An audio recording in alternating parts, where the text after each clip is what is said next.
In today's video, I'm going to teach you how to create a video in Higgsfield using a prompt in Kling 2.6. Start by heading to Higgsfield. Once you're on the homepage, move your cursor to the video section in the top navigation and select Create Video. This takes you straight into the video creation interface so you can set everything up in one place. Here you'll see an option to add a photo. This is completely optional for this workflow.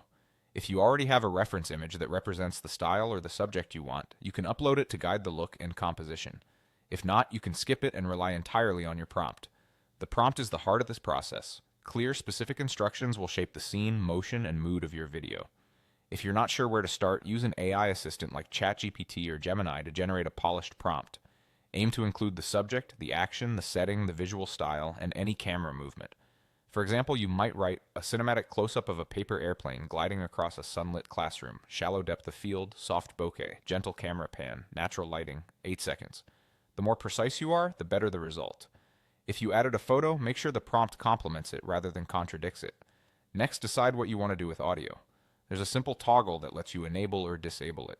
If you plan to add music or voiceover in an editor later, turn audio off now to keep the export clean. If you want a quick preview with sound, turn it on and adjust as needed. Now choose your model. Higgsfield offers multiple options, and in this demonstration we'll use Kling 2.6. It's a strong choice for crisp emotion and consistent styling, but feel free to pick the model that best suits your scene or that you have access to in your account. Before generating, set the duration and aspect ratio. Shorter clips render faster and are great for testing. Pick an aspect ratio that matches your destination. 16.9 for YouTube and widescreen, 9:16 for vertical platforms, or 1.1 for square feeds. If you're using a reference photo, matching the aspect ratio helps avoid unexpected crops. Give your settings a quick review. Prompt polished, audio set the way you want, model selected, duration and aspect ratio dialed in. When everything looks good, create the video and let it render.